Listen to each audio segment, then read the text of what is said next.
Já terminou a temporada de Cavaleiro dos Sete Reinos? Nós também, e valeu a pena! Quer saber por quê? Você vai saber agora! Tá começando o Papo Sem Boteco.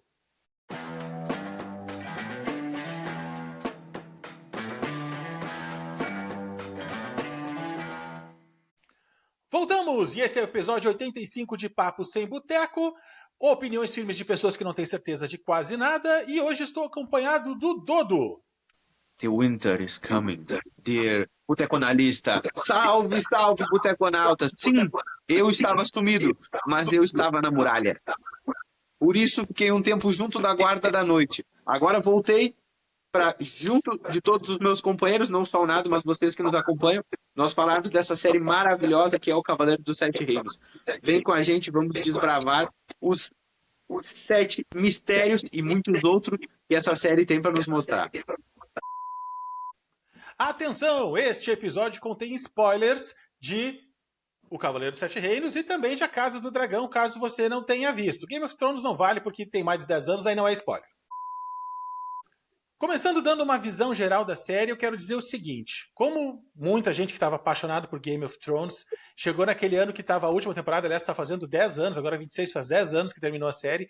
No início daquele ano eu falei para minha esposa, vamos assinar a droga do pacote da HBO para poder ver no domingo na estreia, para não ser surpreendido por spoiler nas redes sociais, porque era um inferno isso naquela época, e continua sendo, né? Ela, tá, tudo bem. Daí assinamos, a gente via todo domingo e botamos dinheiro fora. Porque que decepção, né? Eu e o Dodo, assim como 95% das pessoas que acompanharam o Game of Thrones, nos decepcionamos com a última temporada. Tem gente que até fala que as duas últimas já foram uma porcaria. Mas isso é um debate para uma outra hora. Aí eu tinha prometido que eu nunca mais ia ver nada relacionado a esse universo. Aí veio a Casa do Dragão. Não vou ver, não quero saber. Aí a minha esposa estava vendo. Aí, fim de semana, eu passava da sala pra cozinha, ou do quarto pra alguma outra parte da casa, ela vendo, dava umas piadas, quem é esses caras? Tá, vou ver. Aí eu vi com ela a Casa do Dragão, primeira temporada bem legal, a segunda mais ou menos, não quero mais. Aí veio o trailer, agora vai vir mais uma história, chamada O Cavaleiro dos Sete Reinos. E vi uma declaração do Martin dizendo que essa é a história que ele mais gosta. De todas as histórias que ele já escreveu dentro desse universo de Westeros, das Crônicas de Gelo e Fogo, é a que tem um lugar especial no coração dele.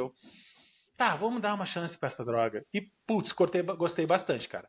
Gostei bastante da série justamente porque ela se passa no mesmo universo, com nomes conhecidos, com um personagem que já tinha sido falado, que em Game of Thrones o Sir Duncan the Tall, né, Duncan o Alto, é brevemente mencionado, claro, quando ocorrem os eventos de Game of Thrones, ele já está morto, né, já passou muito tempo, mas ele é brevemente mencionado lá.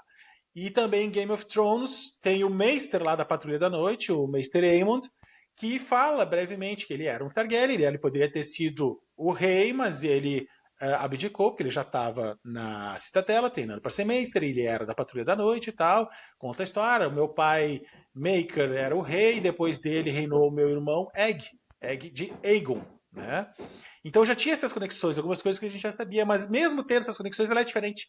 Para mim, ela tem um espírito diferente, ela tem uma vibe diferente das outras duas séries de Game of Thrones, de Casa do Dragão, e eu achei isso muito bom, não ser só mais do mesmo. Eu acompanho o teu posicionamento e completo que é a primeira vez que a gente vê algo voltado, focado naquele personagem que não é de uma grande casa.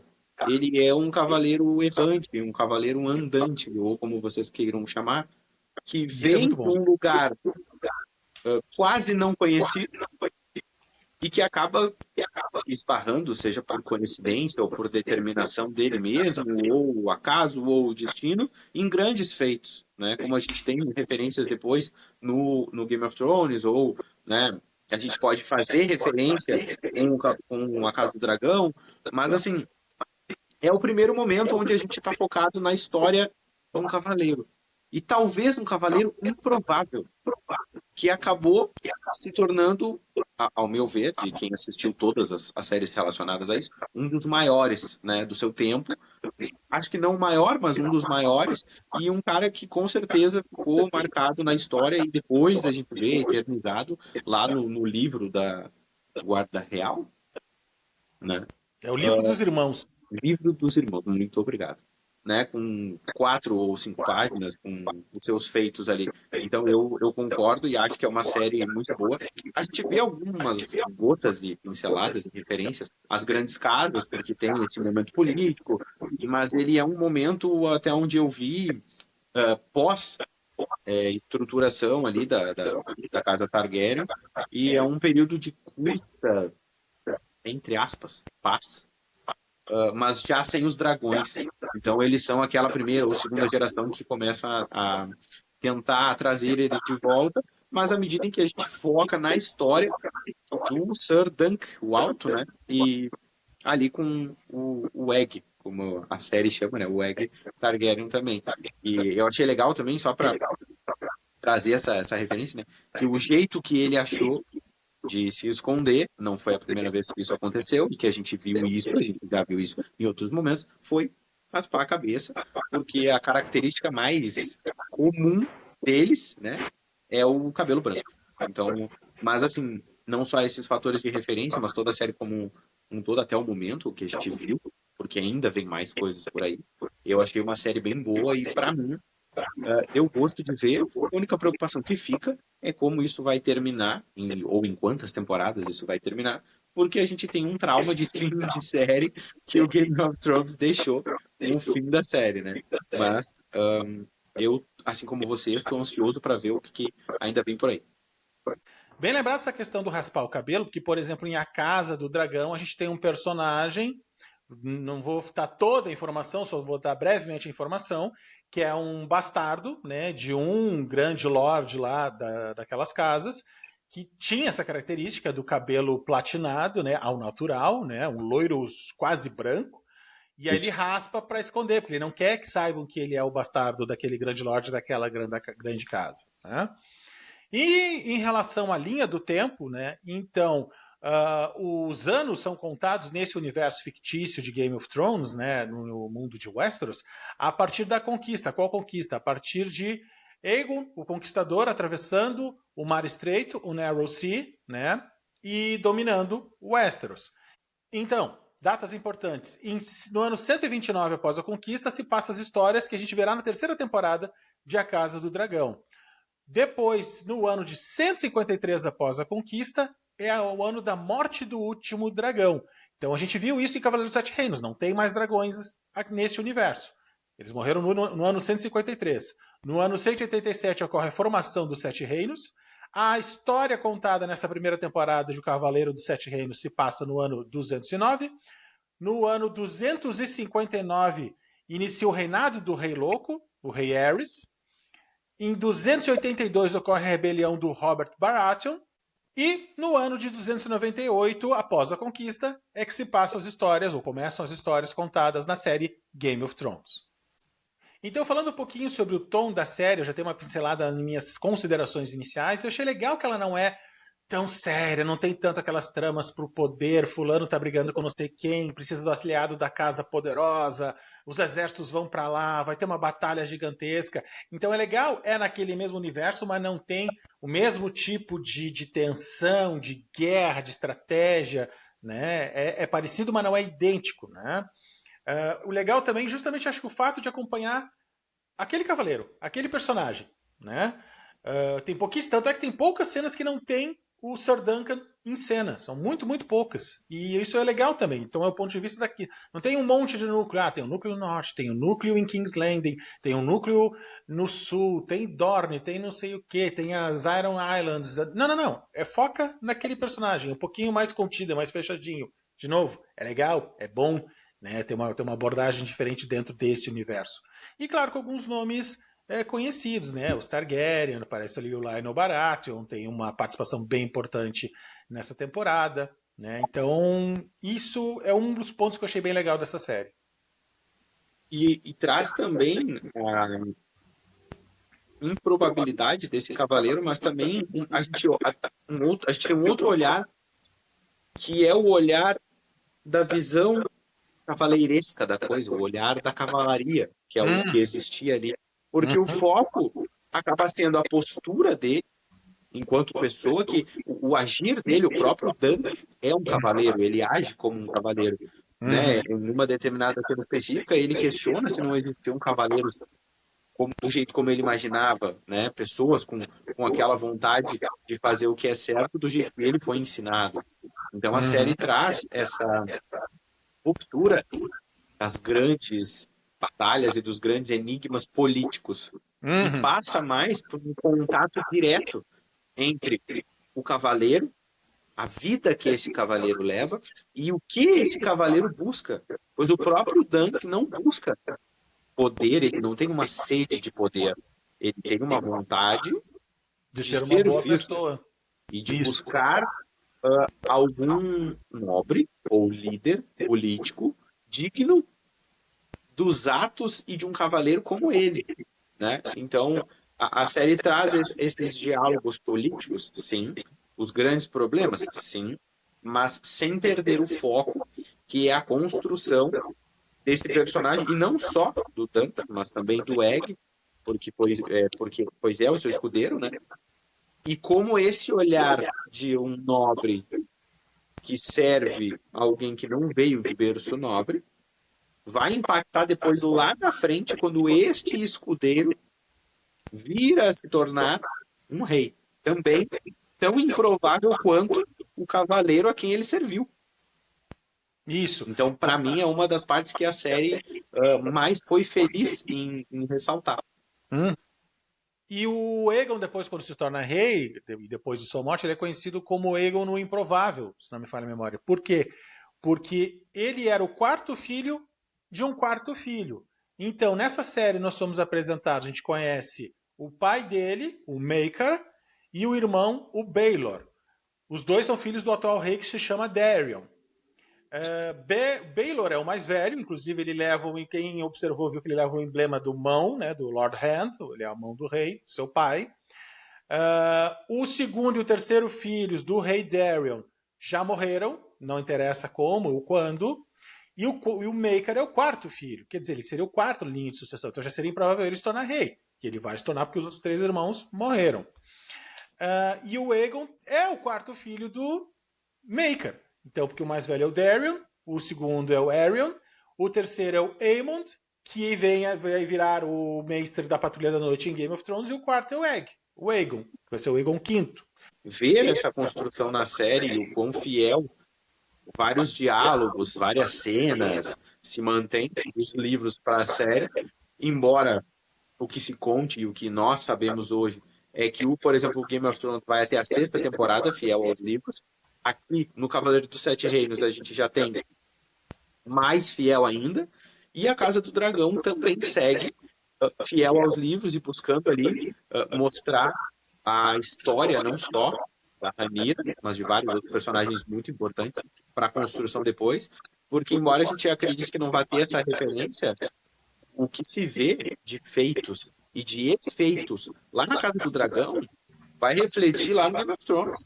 Então, o Cavaleiro dos Sete Reinos acabou fazendo isso também, uma vez que o irmão do Maker morreu no torneio ali, depois do O torneio de julgamento dos Valfrey, sete. né, naquele julgamento, isso, no julgamento dos sete, né, o julgamento por combate.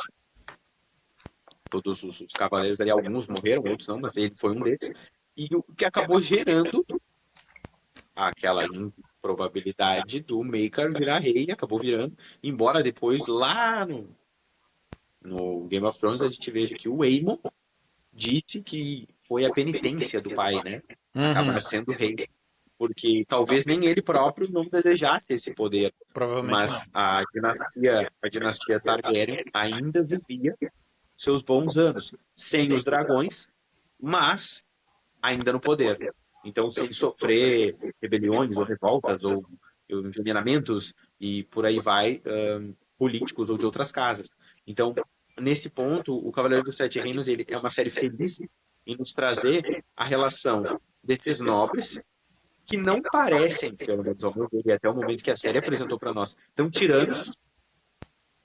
Eles parecem mais focados na manutenção do poder Do do status jeito que quo. está, ampliando as suas terras, mantendo os seus status nobres, através também da narrativa desse cavaleiro, que vem do nada né, acaba ganhando um torneio, e aí depois passa a ser uma referência de, não só de força, mas de boa conduta cavaleiresca. Os anos vão passar, provavelmente vai ter saltos temporais ao longo dessa série, e Sim. lá no final, o Sir Duncan de Tall, já membro da Guarda Real, vai ser vencido por um rapaz de então com 16 anos chamado Baratheon Selmy, que a gente viu depois, o Baratheon o Bravo, né? Que foi dispensado pelo Joffrey, enfim, aí atravessou o Mar Estreito e foi servir a Daenerys e morreu no serviço dela. Falando também sobre essa conexão com Game of Thrones, tu comentou do medo, da maldição de Game of Thrones, de cagarem tudo nas últimas temporadas. Game of Thrones a gente viu o seguinte, né? Porque só tinha até o quinto ou sexto livro. E a série avançou além do que estava lançado, além do que estava publicado. O autor, o J.R.R. Martin, deu alguns notes, algumas informações para os produtores, escritores, e eles tinham o espaço para preencher algumas lacunas. E todo mundo percebeu que eles eram muito bons adaptando o texto pronto. Mas tendo que criar, eles se perderam totalmente, né? Tem muitas incoerências de um personagem que tinha uma determinada conduta a série toda e fez algumas coisas incoerentes nas 2 últimas temporadas. Isso aconteceu para vários personagens. Para Cavaleiro dos Sete Reinos, eu acho pouco provável que isso aconteça por 2 razões. Primeiro, ele lançou 3 livros, cada livro é um conto, é uma história desse personagem, do Sir Duncan. E eu vi uma entrevista também com os produtores que eles têm alguma coisa de material extra que o J.R.R. Martin forneceu para eles. E eles mesmos foram perguntados diretamente sobre isso. Tá, e aí, o risco de fazer uma última temporada que não agrade os fãs? Não, a gente está muito focado, a gente está conversando quase que diariamente com o George Martin, para que isso não aconteça. A gente tem muito material, nós vamos nos ater no material, e deixou nas entrelinhas que, tipo assim, que eles vão saber que a série tem um início, tem um meio e tem um fim. Não adianta querer estender, encher linguiça, como a gente diz popularmente, que isso aí é só para estragar o material. É melhor aquela coisa, fazer 3, 4 temporadas em alto nível, com boa audiência, com boas notas no IMDb, que aliás, essa primeira temporada já teve alguns episódios com notas altíssimas, 9.1, 9.4, 9.5. Então, eu acho que eles entenderam que é melhor qualidade do que quantidade. Mas ainda que a série consiga se desenvolver de uma forma muito boa, sem aquela dependência, tanto na Casa do Dragão, que me parece um pouco maior, e depois vai ter lá no Game of Thrones, que é a dependência de uma boa série só porque tem dragões. Ou o poder dos dragões. Não é isso que a gente vê no Cavaleiro dos Sete Reinos. É uma série que já não tem, provavelmente ali uns 40, 50 anos, do último dragão. Então, talvez um ou 2 personagens ali possam ter visto o último dragão, mas já não tem mais eles. Claro que para a manutenção do poder, e culturalmente para a Casa Targaryen seja muito importante o poder dos dragões, porque é como é dito até, né, nós já fomos grandes mestres de dragões, seja importante trazer eles de volta, embora tenha, e talvez a gente acabe ainda vendo, tentativa de trazê-los de volta, infrutíferos, mas a gente vê a casa mantendo o poder, ainda assim as tramas políticas acontecendo, mas focado na visão daquele cavaleiro, que para nós eu pelo menos entendo ele como carismático, como lutando por uma vida melhor, e também usando os recursos que tem. Até porque uma das cenas que me chama a atenção, que é um diálogo do Sir Duncan, acho que é Lionel Baratheon, uma coisa assim, e ele diz, seja alto, seja grande. E ele não fala isso só em tamanho, né? Mas seja grande, busque a sua grandeza. Mas, e eu acho que o personagem foi ter 4 ou 5 páginas depois, lá no Livro dos Irmãos, porque entendeu que poderia ser grande, não querendo ser o maior, querendo apenas desfrutar do seu máximo que poderia oferecer. E sobre um mistério que a série deixa no ar, porque eu não li os livros, mas eu vi que nos livros tem uma dúvida, porque em nenhum momento é dito claramente, sim, o Sir Alan sagrou o Duncan Cavaleiro, fez lá o ritual aquele, né? Inclusive que isso aparece, isso vem à tona na série, naquele momento que eles estão se preparando para o julgamento do Sete, aí tem o Fossoway, né? que é escudeiro, não é guerreiro, e daí ele diz, tá, então me sagre cavaleiro agora. E aí o Dunk fica lá, vou, não vou, e daí tu acha que ele tá na dúvida, né? E aí não, é porque ele não, daqui a pouco não lembra as palavras, ou ele já cometeu um certo deslize ético de se apresentar como cavaleiro sem ser cavaleiro, né? E ele não quer cometer esse outro deslize pior ainda. Pô, como é que eu vou dizer que esse cara vai ser cavaleiro se eu não fui? Só que em nenhum momento diz claramente que ele não foi. E em nenhum momento diz claramente que ele foi sagrado cavaleiro. Então eu sei que essa é uma dúvida que existe nos livros, quem lê os livros relata nas redes sociais, que fica essa dúvida no ar. E a série agora, no último episódio, parece que vai falar, porque o Duncan pergunta pro celular, pô, por que tu nunca me sagrou? E daí parece que o velho tá dando seu último suspiro, morre, né? Não, daí ele volta, ele não morreu ainda, mas não mostra o velho sagrando o Dunk cavaleiro antes de morrer e do Dunk enterrar o corpo dele. Então fica essa dúvida no ar. Eu não consigo chegar numa hipótese assim, se ele foi ou não foi. Eu não sei qual é a tua opinião sobre isso, sobre esse mistério dos livros e que a série mantém. Eu acho que a gente tem duas oportunidades. A gente não, eu acho que o pessoal que produz a série teria duas oportunidades, mas precisaria do aval do escritor, né, do R.R. Martin, para resolver essa questão, ou não, né? Por quê? Porque se não aconteceu, mesmo sem ter sido sagrado cavaleiro, né, feito cavaleiro, ele igual foi um dos maiores, através dos feitos dele. Né? Ele viveu esse código de cavalaria, mesmo tendo recebido a bênção de ser cavaleiro, ou o aval de ter a espada tocada nos ombros por outro cavaleiro.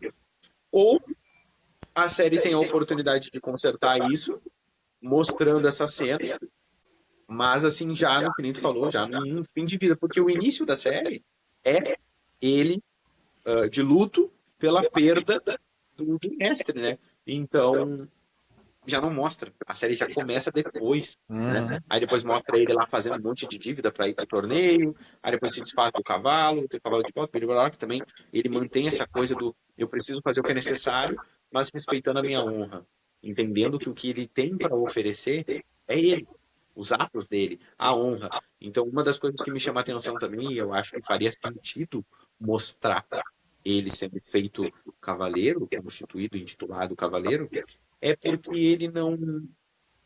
Ele nem sonha com isso, com esse poder, e os grandes reis não brilham os olhos dele. Né? Então, faria para mim sentido ele viver esse código de cavalaria e a série tirar essa dúvida, porque ele enquanto personagem, não sonha com isso, embora nós também saibamos que outros personagens, se tivessem a oportunidade de ter um escudeiro como o que ele teve, fariam um outro tipo de caminhada e tentariam outros Pois é. tipos de artimanhas políticas, né?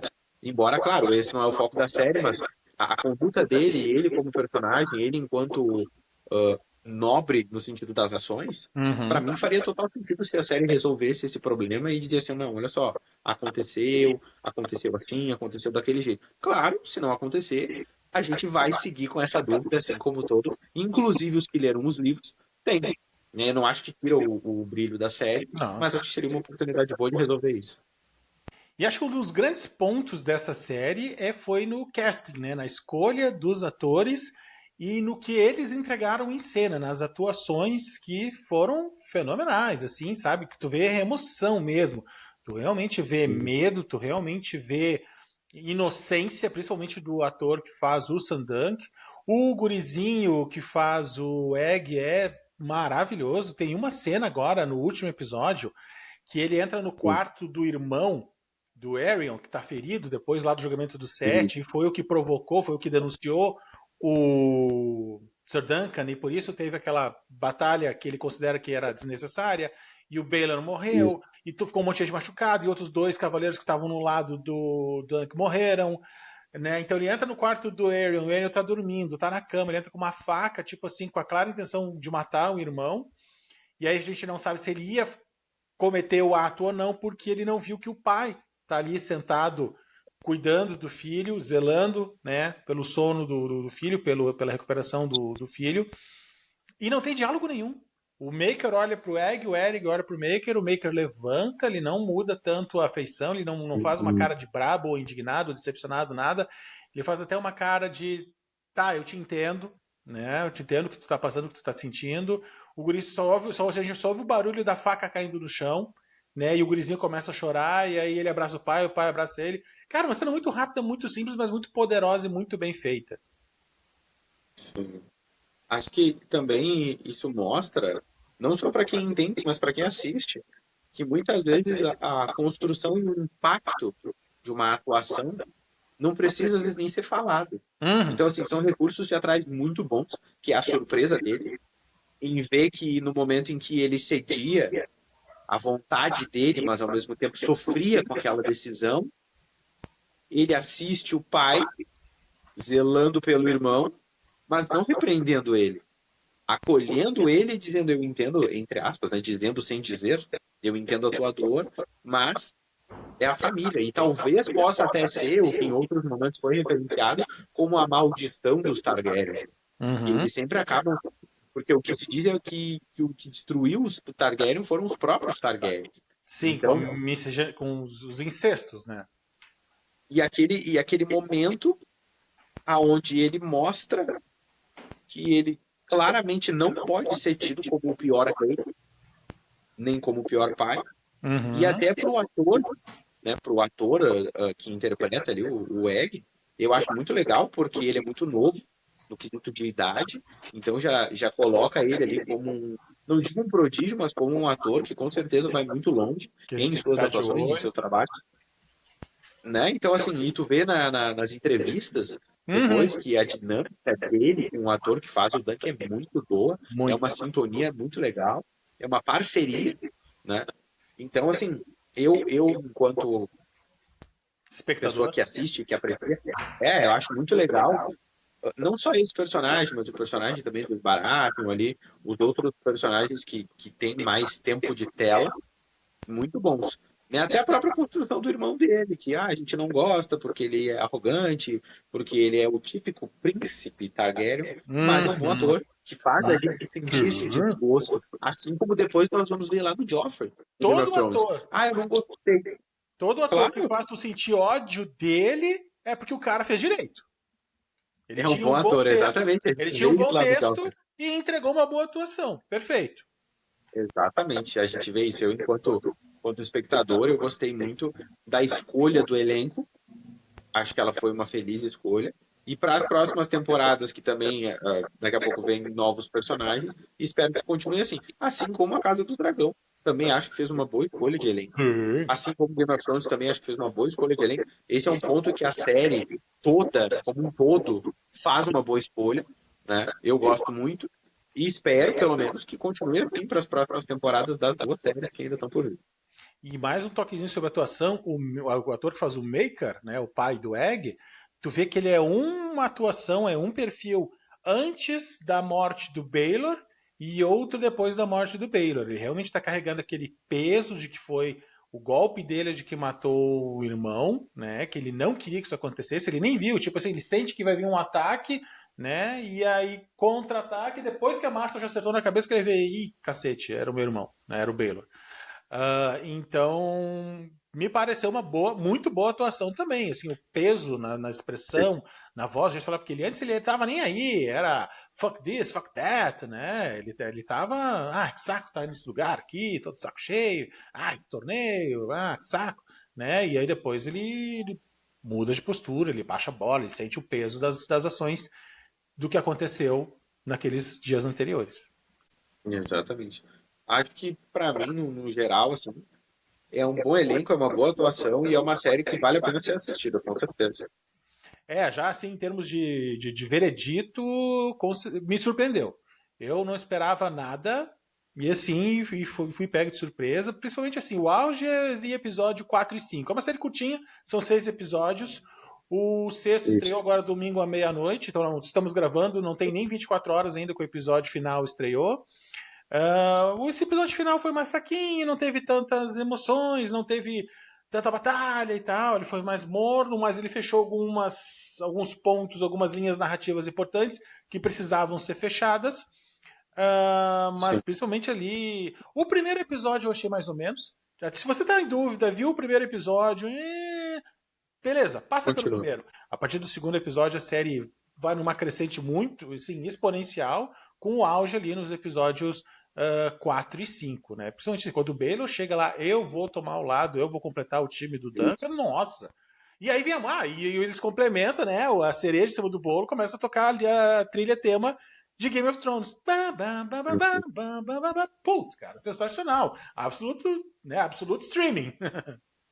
Eu acho que vale sim muito a pena ser assistido. Quem já assistiu as duas séries que veio, né, antes não vai se arrepender. Eu concordo contigo que tem que ser vencido o primeiro episódio, porque ele é mais uma introdução da introdução, É. né? E pense assim, você viu Game of Thrones e o foco era as batalhas políticas pelo trono. Ok. Você viu a Casa do Dragão, o foco é a perpetuação da Casa do Dragão no trono. O Cavaleiro dos Sete Reinos não traz essa proposta. E ele não aborda a história desse jeito, né? É uma outra perspectiva, é uma outra visão, é um outro posicionamento tão interessante quanto as duas outras séries dentro do mundo do Game of Thrones. Então, para mim, isso é que é a mágica do Cavaleiro dos Sete Reinos. Traz outro olhar, traz outra perspectiva, outra narrativa. Então, para mim, eu acho que assim, estou até ansioso pelo que ainda vai ser mostrado, porque são 3 livros, né? Então estou ansioso pelo que ainda vem por aí, embora quem leu conheça toda a história, sabe como acaba, mas a gente ainda não viu isso além da imaginação de quem leu, né? Então eu estou ansioso para ver o que vem por aí. Vale muito a pena ver. Você que não viu, veja, porque se arrepender não vai, com certeza. É isso aí. Semana passada saiu o trailer da terceira temporada de A Casa do Dragão, prometendo corrigir o marasmo que foi a segunda temporada. Promete bastante ação para a terceira.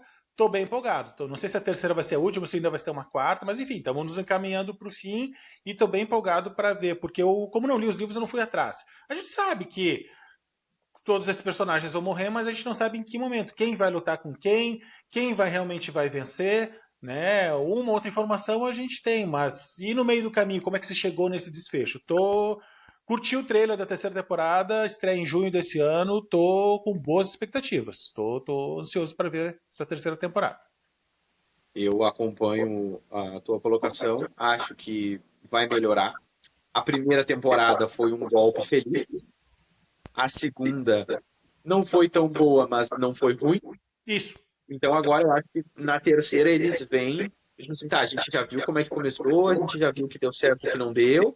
Agora a terceira se não for a última, é a introdução mais a fundo, é discorrer sobre os personagens, é intensificar os efeitos especiais, a história dos personagens que são realmente relevantes, como aconteceu, o que aconteceu. Se for a última, é fechamento, é conclusão, é isso, marcou a história e reflete mais para frente. Agora siga acompanhando o Cavaleiro dos Sete Reinos.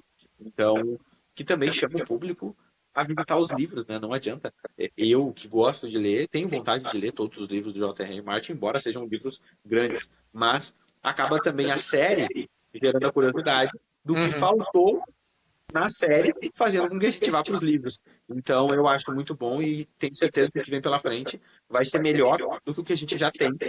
De resto, é só aguardar, assim como o nosso caro Boteconauta, o que ainda está por vir, que com certeza é muito bom. E com isso, vamos encerrando o episódio 85 de Papos em Boteco, agradecendo pela sua audiência, agradecendo pelo apoio da doutora Aline e de Ponsônio Odontologia, o melhor cuidado e carinho para a sua saúde bucal na zona norte de Porto Alegre. Querendo saber como chega no consultório, aponte a câmera do seu celular para o QR Code na tela, vale mandar para o app Google Maps, lhe mostrando como navegar até o consultório da doutora Aline, no bairro Vila Jardim, na zona norte de Porto Alegre. Muito obrigado ao Dodo pela parceria de hoje. Temos encontro marcado em julho ou agosto para fazer o review da terceira temporada de A Casa do Dragão. Um forte abraço e até a próxima. Caro Boteconauta, eu agora volto para a muralha. Você já sabe onde me encontrar. Eu estou junto da Patrulha da Noite, mas enfim, logo estarei com vocês de novo. Agradeço muito vocês acompanhando a gente. Vocês vão estar sempre por dentro do que acontece em Westeros. Fiquem com a gente e até a próxima!